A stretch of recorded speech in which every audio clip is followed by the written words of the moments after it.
بسم اللہ الرحمن الرحیم۔ چلتے پھرتے اس اسم کو پڑھنے سے آپ ایک دن میں کروڑ پتی بن جائیں گے۔ محترم ناظرین، آج آپ کی خدمت میں ایک بہت ہی خاص اور مجرب وظیفہ لے کر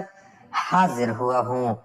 یہ روحانی وظیفہ اللہ تعالیٰ کا ایک نام کا وظیفہ ہے، تو یہ وظیفہ جو کوئی بھی کرتا ہے چند دنوں میں، جیسے کہ 3 دنوں سے منسوب کیا گیا ہے، چند دنوں میں وہ شخص اتنا مال و مال ہو جاتا ہے کہ اسے خود کو سمجھ نہیں آتی کہ یہ رزق کہاں سے آ رہا ہے۔ اللہ تعالیٰ کی ذات جو کہ کچھ انسان کے لیے رحمان ہے، رحیم ہے، وہ اپنے بندے کو اپنا نام پکارنے سے اس قدر رزق فراہم کرتا ہے،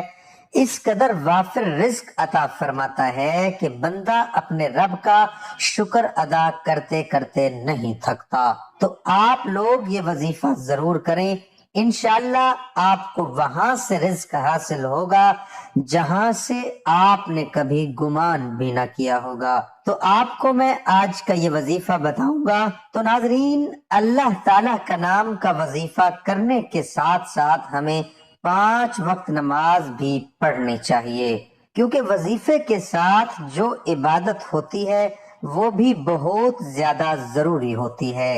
خاص کر کے عبادت کے بعد جو دعا مانگی جاتی ہے اس دعا کی الگ ہی بات ہے کہ اللہ تعالیٰ کی عظیم رحمتوں کو جو باوجود گناہ اس کے حال پر رحم کرتا ہے، اس کو یاد کر کے ہر وقت شرمندہ ہوتے رہنا چاہیے، اور جس کے لیے دعا کے دروازے کھلتے ہیں، حجابت قبولیت کے دروازے بھی کھل جاتے ہیں۔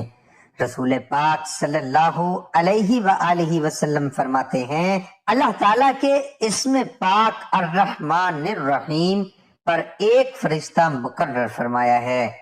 کہ جو شخص اسے 3 بار کہتا ہے، فرشتہ ندا کرتا ہے، مانگ کے تیری طرف متوجہ ہے، اور تو بار بار دعا کی قبولیت میں بہت اثر رکھتا ہے۔ قرآن مجید میں اس لفظ مبارک کو 5 بار ذکر کر کے اس کے بعد ارشاد فرمایا کہ ان کی دعا قبول کی۔ ان کے رب نے امام جعفر صادق رضی اللہ تعالی عنہ سے منقول ہے، اس کے بعد ارشاد فرمایا کہ ان کی دعا قبول کی ان کے رب نے۔ امام جعفر صادق رضی اللہ تعالی عنہ سے منقول ہے کہ جو شخص اس وقت 5 بار یا ربنا کہے، اللہ تعالیٰ اسے اس چیز سے جس کا خوف رکھتا ہے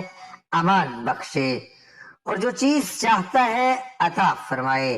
پھر یہ آیتیں تلاوت کی، اور اسماء الحسنہ کا فضل خود پوشیدہ نہیں، یعنی اللہ تعالیٰ کے مبارک ناموں کی فضیلت اور ان کی برکت تو ظاہر ہی ہے۔ تو اللہ کا نام لے کر جو بھی بندہ دعا مانگتا ہے اس کی وہ دعا قبول کر لی جاتی ہے۔ صحیح حدیث میں نبی کریم صلی اللہ علیہ وآلہ وسلم نے تعلیم فرمایا کہ یوں دعا کی جائے، الہی میں تجھ سے مانگتا ہوں اور تیری طرف توجہ ہوتا ہوں، تیرے نبی محمد صلی اللہ علیہ وآلہ وسلم کے وسیلے سے جو مہربانی کے نبی ہیں، یا رسول اللہ صلی اللہ علیہ وآلہ وسلم، میں نے حضور کے وسیلے سے اپنے رب کی طرف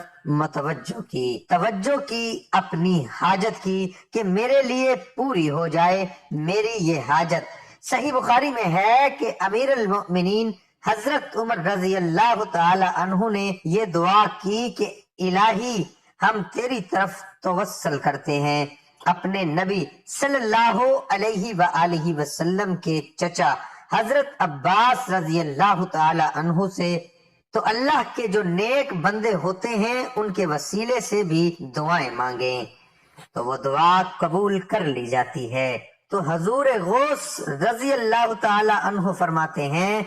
کہ جو کسی تکلیف میں مجھ سے دعا مانگے وہ تکلیف دور ہو، اور جو کسی سختی میں میرا نام لے کر پکارے وہ سختی دفع ہو، اور جو کسی حاجت سے وسیلہ کرے مجھے وہ حاجت روا ہو۔ اور فرماتے ہیں جب تم اللہ تعالیٰ سے سوال کرو تو میرے وسیلے سے مانگو، تمہاری مراد پوری ہو جائے گی۔ اور اللہ تعالیٰ سے مانگے، دن رات مانگے، ہتھیلیاں پھیلا کر مانگے۔ تو جو شخص انتہائی عاجزی و انکساری سے ہتھیلیوں کو بند کر کے اللہ کی بارگاہ میں جب سب سو رہے ہوں اور وہ سجدہ ریز ہو تو اللہ تعالیٰ سے مانگتا ہے تو اللہ تعالیٰ اس پر رحمتوں کے دروازے کھول دیتا ہے، اس پر نیکیوں کے دروازے اس کے لیے کھول دیتا ہے، اسے اس قدر رزق عطا فرما دیتا ہے کہ وہ بندہ خود حیران ہو جاتا ہے کہ مجھے کہاں سے اتنا رزق، اتنی فضیلتیں، اتنی برکتیں مجھے آخر کہاں سے حاصل ہو گئی ہیں۔ اور جو بہنیں بھائی اکثر پریشان رہتے ہیں، قرضوں میں جکڑے ہوئے ہیں، پریشانیوں میں جکڑے ہوئے ہیں، قرضے اس قدر ہیں کہ بڑھتا ہی جا رہا ہے اور رزق ہے کہ آ ہی نہیں رہا، اور اگر کوئی کاروبار شروع کرتے ہیں اور وہ کاروبار چل ہی نہیں پاتا، یا کہ انہیں دولت چاہیے اور دولت نہیں مل رہی، تو اب یہ ضروری نہیں کہ دولت، بعض لوگ یہ کہتے ہیں کہ دولت ہر وقت نہیں مانگنی چاہیے، تو دولت حاصل کر کے بھی انسان غریبوں کی مدد کر سکتا ہے، صدقہ کر سکتا ہے، خیرات کرے، تو دولت مانگنا کوئی بری بات نہیں، یہ اللہ تعالیٰ کی دین ہے، اسے اگر حاصل کر لیا جائے تو یہ کچھ برا نہیں ہے۔ تو اللہ تعالیٰ سے ہر وقت مانگتے رہو، اللہ تعالیٰ سے کثرت سے مانگتے رہو۔ آج جو میں آپ کے لیے اللہ تعالیٰ کے نام کا وظیفہ لے کر آیا ہوں وہ آپ نے چلتے پھرتے پڑھتے رہنا ہے۔ 3 دن کے اندر اندر آپ کو اتنی دولت مل جائے گی کہ آپ کو یقین نہیں آئے گا کہ 3 دن لگاتار آپ نے یہ عمل کرنا ہے۔ نہایت ہی آسان سا عمل ہے، تو آپ نے اس عمل کے لیے آپ کو باوضو ہونے کی ضرورت نہیں، بس آپ پاک ہوں۔ تو آپ نے کیا کرنا ہے کہ جب بھی یہ عمل کرنا ہے، اگر آپ باوضو ہیں تو اس سے اچھی کوئی بات نہیں۔ جب آپ نماز فجر ادا کر لیں، نماز فجر ادا کرنے کے بعد آپ نے جب جائے نماز سے کھڑے ہونا ہے تو آپ نے چلتے پھرتے یہ عمل شروع کر دینا ہے، اور ایک دن میں صبح سے شام تک آپ سے جتنا ہو سکے آپ پڑھیں، اس کی کوئی تعداد متعین نہیں ہے، آپ صبح سے شام تک جب آپ کو ذہن میں آئے، جب یاد آئے، آپ اس کو پڑھتے رہیں، لگاتار پڑھتے رہیں۔ پڑھنا کیا ہے؟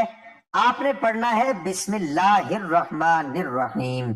یا مالک الملک ذو الجلال والاکرام، یا مالک الملک ذو الجلال والاکرام۔ تو سامنے میں نے اسکرین پر یہ لکھ دیا ہے، یہ آپ نے لگاتار پڑھنا ہے، یا مالک الملک یا ذو الجلال والاکرام، یا مالک الملک یا ذو الجلال والاکرام۔ اور جب بھی آپ نے یہ شروع کرنا ہے اس کے اول اور آخر میں 11 مرتبہ درود پاک پڑھ لینا ہے۔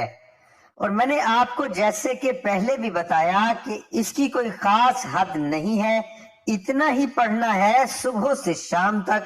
جس قدر ہو سکے تسبیح اپنے ہاتھ میں پڑھ لیں، اور کوشش کریں کہ زیادہ سے زیادہ اس اسم کو پڑھتے رہیں۔ آپ دیکھیں گے کہ اس اسم کی ایسی برکات ظاہر ہوں گی، 3 دن کے عمل سے آپ لوگ کروڑ پتی ہو جائیں گے، ارب پتی ہو جائیں گے۔ لیکن آپ نے یہ کرنا ہے کہ آپ کے ہاتھ میں پیسہ آتا جائے، سب سے پہلے اس رزق میں سے آدھا جو بھی برکت آئے گی وہ اپنے کسی غریب محتاج کو صدقہ کر دینا ہے۔ انشاءاللہ اس صدقے کی برکت سے اللہ تعالی آپ کو اور زیادہ عطا فرمائیں گے۔ دعا ہے کہ اللہ تعالی ہم سب کی تمام پریشانیاں، تمام مشکل ختم فرمائے۔ اللہ تعالیٰ سے دعا ہے کہ اللہ تعالیٰ ہم سب کو دین حق پر چلنے کی توفیق عطا فرمائے۔ میرا سنانا اور آپ کا سننا اپنی بارگاہ الہی میں قبول اور منظور فرمائے، آمین ثم آمین۔ تمام دوستوں سے گزارش ہے کہ اللہ تعالیٰ کے 99 ناموں میں سے ایک نام کمنٹ میں ضرور لکھیں۔